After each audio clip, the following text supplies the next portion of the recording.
Di bulan Ramadan ada malam yang nilainya lebih daripada 1000 bulan. 1000 bulan sama dengan 83 tahun. Ayat inna anzalnahu fi lailatul qadar itu konon ceritanya dalam tafsir sahabat sedang bersedih ketika Nabi menceritakan banyak umat-umat terdahulu umurnya panjang-panjang. Nabi Nuh 950 tahun, Nabi Ibrahim ratusan tahun, betul nggak? Bahkan ada Bani Israel, ada salah seorang Bani Israel yang berperang sampai 1000 bulan, berjihad di jalan Allah sampai berapa? 1000 bulan. Subhanallah. Maka para sahabat bersedih. Sementara Rasulullah bersabda, umur umatku hanya baina sittin wa sab'in, antara 60 dan 70 tahun. 60 dan 70 tahun umumnya begitu. Kalau ada yang 70 tahun lebih sampai 80 tahun udah jarang banget, betul nggak? Bahkan sekarang Masya Allah banyak anak muda meninggal. Ya Rabbi ya Karim, paginya masih ngopi, siangnya udah meninggal. Gak kaget kita, kenapa? Karena kita ajaruhum la yastakhiruna sa'atan wa la yastaqimun. Kalau Allah sudah tetapkan ajalnya manusia, gak ada yang bisa majuin sedetik, gak ada yang bisa mundurin sedetik. Mau muda, mau tua, mau miskin, mau kaya, mati aja. Gak kaget kita. Masya Allah. Cuma masalahnya kan begini Pak, umur 60 tahun, 70 tahun, kita mungkin balik 15 tahun, belajar agama umur 20 tahun, obatnya 30 tahun, istiqomahnya umur apa? 55 tahun pas pensiun. Kalau mau hitung-hitungan pahala dibandingkan umat terdahulu, jauh kemana-mana, betul. Efektifnya ibadah kita yang istiqomah paling 10 tahun, 15 tahun, atau 20 tahun, betul nggak?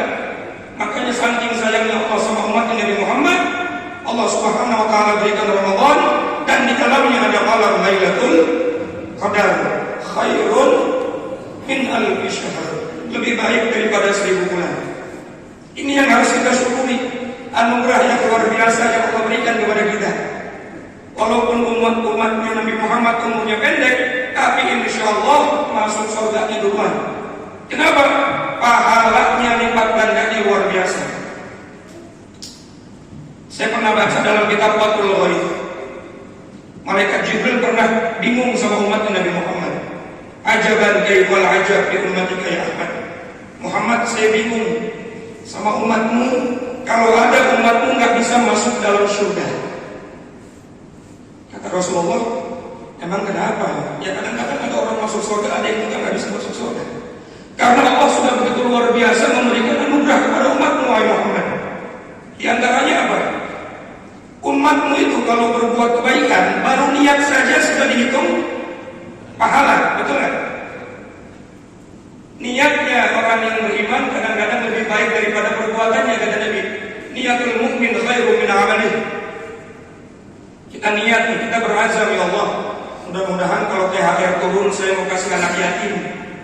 Bapak belum turun THR udah dapat pahala. Walaupun THR turun lupa lagi sama anak yatim, yang diingat motor baru. Niatnya tetap dapat pahala. Kalau berbuat kebaikan, Allah katakan dalam Al-Quran, man jaa bil hasanati falahu asyru amsalihha.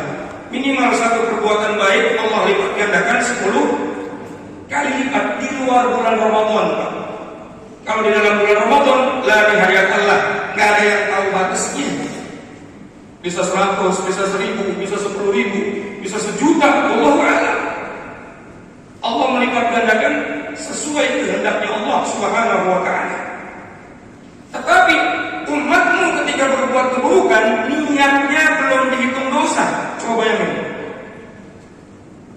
Saya kalau punya duit, anak saya mau sunatan, mau manggil yang dong datang, belum dihitung dosa, kecuali dikerjakan. Bedain tuh, niat baik langsung dapat pahala, sementara azam buruk tidak langsung dicatat dosa. Beda niat buruk sama prasangka buruk. Kalau prasangka buruk memang dosa. Prasangka buruk itu suzon.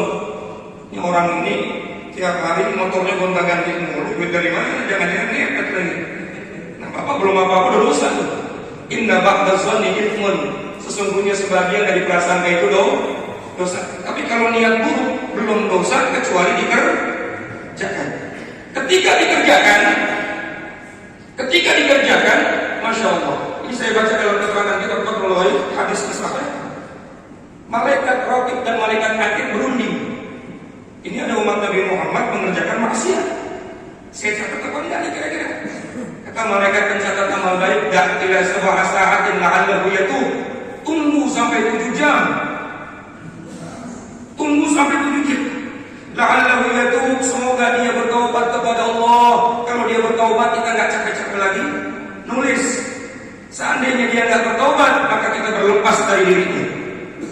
Tak langsung dicatat, Pak. Dikasih kesempatan 7 jam supaya dia bertaubat kepada Allah.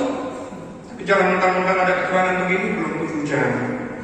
Dan keburu malaikat Israel yang datang, belum sempat taubat mati. Artinya apa? Inilah kelebihannya umat Nabi Muhammad SAW. Ketika sudah 7 jam dia nggak bertaubat, masya Allah, Pak, perbuatan dosanya kata Al-Quran, Allah berfirman dalam Al-Quran, wa man jaa bis-sayyi'ati fala yujza illa mithlaha wa hum la yuzlamun. Tidak lagi berbuat satu keburukan kecuali hanya dibalas satu. Coba hitung-hitungannya gimana tuh? Niat baik dapat pahala, berbuat baik dilipat gandakan sampai nggak ada batasnya. Sementara niat buruk nggak langsung ditulis dosa. Bahkan ketika dia berbuat buruk dikasih kesempatan 7 jam. Kalau dia nggak taubat maka cuma dicatat cuma 1 perbuatan buruk. Pantas malaikat Jibril bingung kalau ada umat Nabi Muhammad nggak bisa masuk.